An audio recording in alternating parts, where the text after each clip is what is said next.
ప్రియ దేవుని బిడ్డ, ఈరోజు వాక్యము ద్వారా దేవుడు నీతోనూ నాతోనూ సర్వమానవులతోనూ సూటిగా తేటగా మాట్లాడబోతున్నాడు. ఈ మాటలు ఎంతో విలువైనవి, పరిశుద్ధమైనవి. ఈ మాటలు మన దేవుడు మనకిచ్చినందుకు ఆ దేవాదేవుని మనస్ఫూర్తిగా ప్రార్థన చేద్దాం. ఎందుకంటే ఈ రోజున దేవుడు తన పిల్లలు ఎలా ఉండాలి, అసలు దేవుని రాజ్యాన్ని ఎవరు ఎలా స్వతంత్రించుకుంటారో ఈరోజు వాక్యము ద్వారా దేవుడు మనతో మాట్లాడుతున్నాడు. చాలామందికి తెలియని విషయం ఏంటంటే, దేవుడు ఒకవేళ యేసయ్యని నమ్ముకుంటేనే పరలోకానికి వెళ్ళిపోతాం, యేసయ్యని నమ్ముకుంటేనే ఆయన రాజ్యంలో తీసుకెళ్ళిపోతారన్నది భ్రమ. వారి ఆలోచనలు కరెక్ట్ కాదు. ఎందుకంటే దేవుని వాక్యం సెలవిస్తుంది, దేవుని నమ్మినంత మాత్రమే కాదు, దేవుడు చెప్పిన ప్రకారం జీవించిన వాళ్ళకు మాత్రమే రాజ్యం. ఎవరికే జీవించాలి, విని నడవాలి, నడిచేవారికే దేవుని రాజ్యానికి వారసులు అంటున్నాడు పరిశుద్ధాత్మ దేవుడు. ఈరోజు చాలామంది తెలియక యేసయ్యను ఆరాధిస్తానికి వెళ్తున్నారు, కానీ నడవలేకపోతున్నారు. అందుకే అక్కడ యేసు ప్రభు వారు కొంతమంది శిష్యులను మత్తయి సువార్త 18వ అధ్యాయంలో, ఆ కాలమందున శిష్యులు యేసు యొద్దకు వచ్చి పరలోక రాజ్యము ఎవడు గొప్పవాడని అడగ్గా అక్కడ గొప్పతనం గురించి మాట్లాడుతున్నారు. శిష్యులు యేసు ప్రభు వారిని ఏమంటున్నారంటే, ఎవరు పరలోక రాజ్యంలో గొప్పగా ఉంటారు, పరలోక రాజ్యానికి వెళ్ళటానికి అర్హత ఎవరికి ఉన్నది, పరలోక రాజ్యంలో చేరటానికి ఎవరికి అధికారం ఉన్నది అని ఎవరిని అడుగుతున్నారంటే యేసు ప్రభు వారిని శిష్యులు అడుగుతున్నారు. అయితే అక్కడ యేసు ప్రభు వారిని శిష్యులు అడుగుతున్నప్పుడు అక్కడ కొన్ని సందర్భాలు దేవుడు ఏమంటున్నాడంటే, అసలు నిజముగా పాపం చేయని వారు ఎవరైతే ఉంటారో వారే పరలోక రాజ్యానికి వెళ్తారు. అప్పుడు అక్కడ ఉన్న శిష్యులు అంటున్నారు, పాపం చేయని వారు అంటే ఎవరు అనగా, అప్పుడు దేవుడు ఎవరిని తీసుకొస్తున్నాడంటే చిన్న పిల్లల్ని. ఎవరిని తీసుకొస్తున్నాడు? ఇక్కడ ఉన్న ఆయన యొక్క చిన్న బిడ్డను తన యొద్దకు పిలిచి వారి మధ్య నిలబెట్టి ఇట్టని ఏమంటున్నాడు, ఈ పిల్లని, ఒక చిన్న పిల్లని తీసుకొని చూపిస్తున్నాడు. ఈ పిల్ల వలె ఉండాలి. ఎలా ఉండాలి? ఈ చిన్న బిడ్డ వలె బతికే వాళ్లకు దేవుని రాజ్యంలో వారసత్వం ఉంటుంది, దేవుని రాజ్యంలో ప్రవేశించడానికి అధికారం ఉంటుంది. అది మీకు తెలియక మీరు ఒకవేళ నా వెంబడి వస్తున్నారు, కానీ నా మాట ప్రకారం మీరు జీవించకపోతే రాజ్యాన్ని స్వతంత్రించుకోరు. ఎందుకంటే చిన్న బిడ్డలకి ఏ పాపం ఎరుగని వాళ్ళ ఏంటి, వాళ్ళకి వాళ్ళకి ఏది కోపం ఏది అన్నది వాళ్ళకి తెలియదు. చిన్న వయసులో వాళ్ళు ఎలా ఉంటారంటే ఏమీ తెలియని వారిగా ఉండాలి. అంటే నీ బ్రతుకు కూడా ఎలాగ ఉండాలంటే, ఎవరు కొట్టినా తిట్టినా చిన్నపిల్లలు ఎదిరిస్తారా? ఎదిరించలేరు. 2 సంవత్సరాల పిల్లలు ఎదిరించగలుగుతాడా? నో. తల్లి అప్పుడే అమ్మ అని నేర్పిస్తే అమ్మ అని నేర్చుకుంటారు, అంటే నేర్చుకునే స్వభావంలో ఉంటారు. ఈరోజు వాక్యము ద్వారా దేవుడు ఏం మాట్లాడుతున్నాడు, చిన్న బిడ్డలు ఎలా ఉంటారో మీరు మార్పు నొంది బిడ్డలు లాంటి వారైతే కానీ పరలోక రాజ్యం ప్రవేశించరని నిశ్చయంగా చెప్తున్నాను. ఏమంటున్నాడు? యేసు ప్రభు వారికి ఇష్టమైనది ఎవరంటే చిన్నపిల్లలు. చిన్నపిల్లలు అంటే దేవునికి ఎంతో ఇష్టం. ఎందుకంటే చిన్నపిల్లలు ఎటువంటి క్రోధాలు ఉండవు, ఎటువంటి కామ చేష్టలు ఉండవు, ఎటువంటి ధనాపేక్ష ఉండదు, వాళ్ళకి ఏమి ఉండదు. ఎవరు ఏది చెప్తే అది చేసే రకం వాళ్ళు చిన్నపిల్లలు. అమ్మ ఒక మంచి మార్గంలో నడిపితే మంచి దారిలో వెళ్తారు, అమ్మ చెడ్డదారిలో చెప్తే చెడ్డదారిలో వెళ్తారు. అంటే వాళ్ళకి ఏమీ తెలియదు, ఏది రైట్ ఏది రాంగ్ అన్నది తెలియదు. అందుకే దేవుడు ఏమంటున్నాడు, వారి వలె మారాలా, వారిలాగా జీవిస్తేనే రాజ్యం. పరిశుద్ధాత్మ దేవుడు మనతో మాట్లాడుతుంది, వారి వలె జీవిస్తేనే నీకు ఏంటిది రాజ్యం, వారి వల్ల బ్రతికితే నీకు రాజ్యం, లేదంటే లేదు. ఎంత నువ్వు దేవుని మందిరానికి వెళ్ళినా, దేవుని ఆరాధించినా, స్తుతించినా నీలో ఏ గుణాలు ఉండాలి? చిన్న పిల్లల మనస్తత్వం ఉండాలి. అందుకే కొంతమంది ఏమంటారంటే, దేవుడు పిల్లల్ని బహుగా ప్రేమించినను.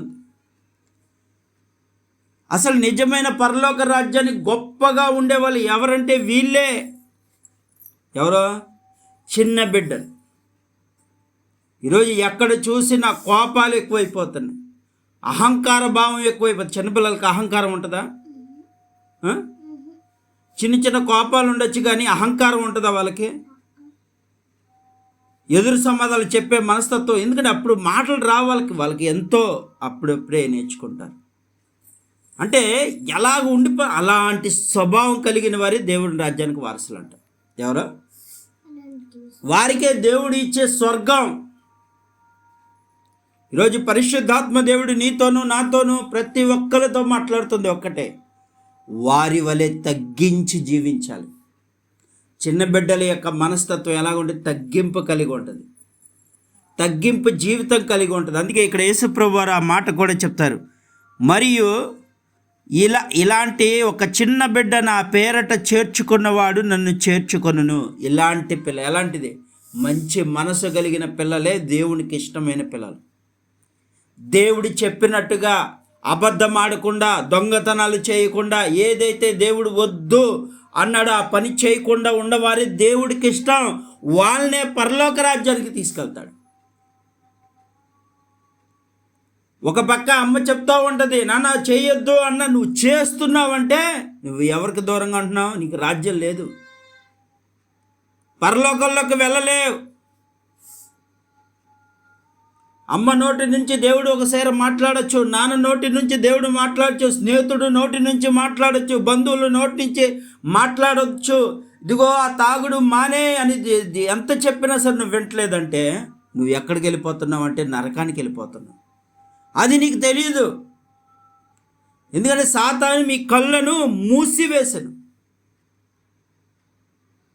ఒకవేళ తల్లి చెప్పే మాట విననీయకుండా నీ చెవులు మూసివేసను.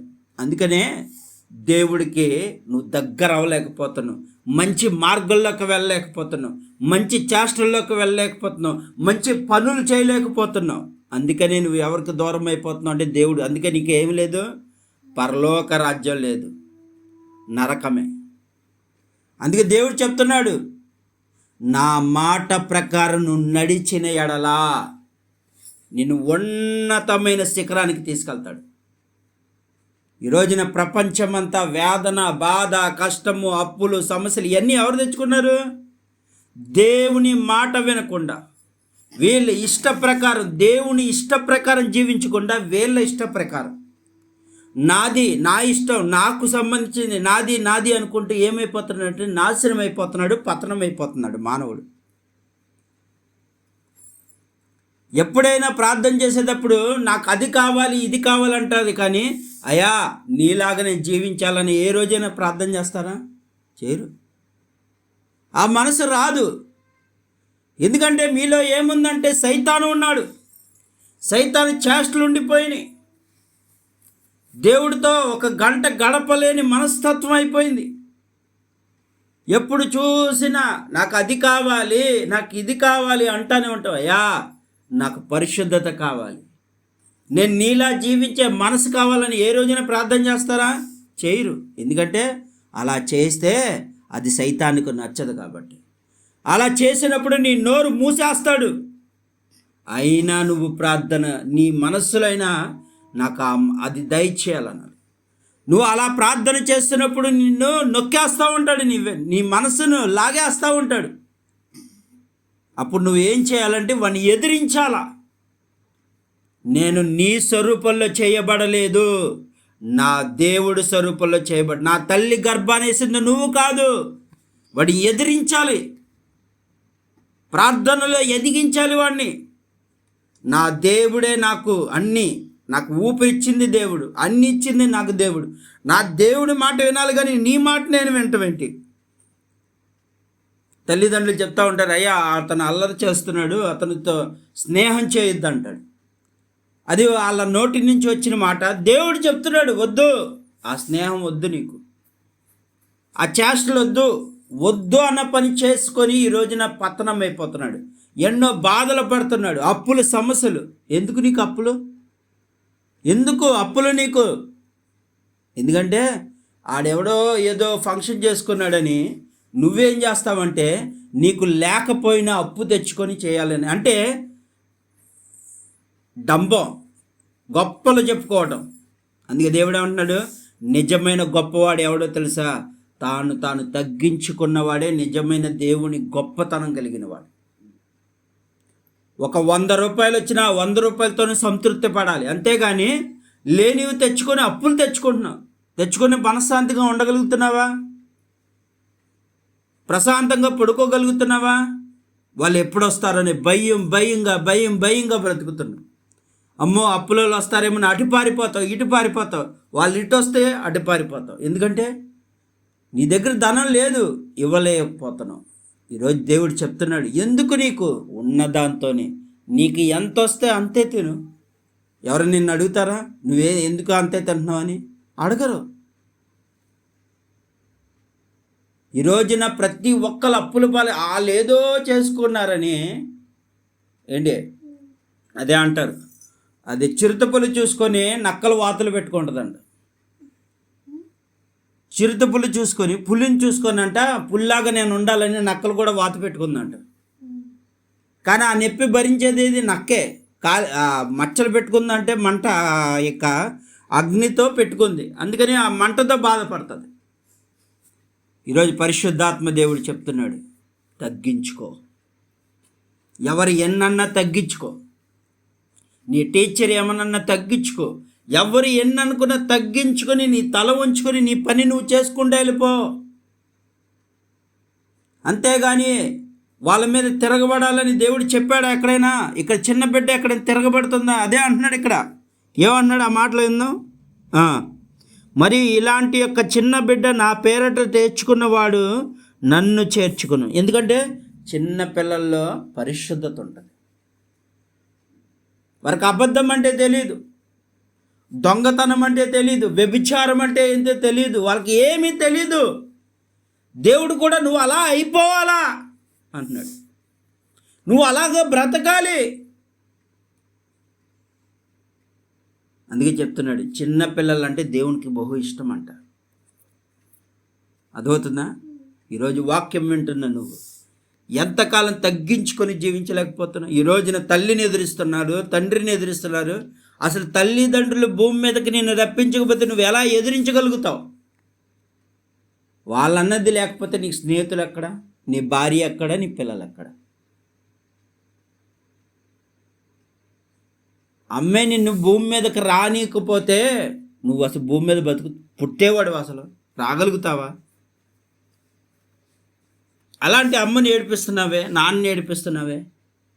ఇది ఎంతవరకు? దేవుడు అదే చెప్తున్నాడు, వద్దు, చేష్టలు మాను, నరకం దగ్గరలో ఉంది, రాకడ దగ్గరలో ఉన్నావు, జాగ్రత్త అని దేవుడు చెప్తున్నాడు. ఇక నుండైనా దేవుని చెప్పినట్టు ఆయన మాట ప్రకారం జీవిస్తేనే ఎవరైనా తల్లిదండ్రులైనా తన పిల్లలు తన మాట అంటే వాళ్ళకి ఏదైనా చేయాలని ఆశ కలిగి ఉంటారు. ఎంత చెప్పినా, ఇప్పుడు మీ అమ్మ కష్టపడుతూ వెళ్తుంది, అయ్యా వద్దు చేయొద్దన్నా సరే అదే పని చేసి ఆమె ఏడిపిస్తున్నామంటే నీ మీద ప్రేమ ఉంటుందా? ప్రేమగా నిన్ను ముద్దు పెట్టుకోగలిగిద్దా? ప్రేమగా హత్తుకొని నాన్న అని చెప్పగలిగిద్దా? చెప్పలేదు. కోపంతో నా దగ్గరికి రావద్దని తోసివేస్తుంది. కానీ ఈ లోకంలో ఉన్న తల్లిదండ్రులు తోసివేయచ్చు, కానీ పరమున్నందున్న తండ్రి మాత్రం ఎన్నటికీ తోసివేయడు. అలాంటి దేవుడు మనకు కలిగి ఉన్నందుకు మనం మనస్ఫూర్తిగా దేవుని ఆరాధన చేద్దాం. ఈ రోజున ఎంతోమంది ఈ జీవితం జీవించలేకే, తగ్గింపు జీవితం లేక పతనమైపోతున్నాడు. ఏంటి వాడు చెప్పేది నాకేంటి, నా ఇష్టం, నేను అలాగా బ్రతుకుతా.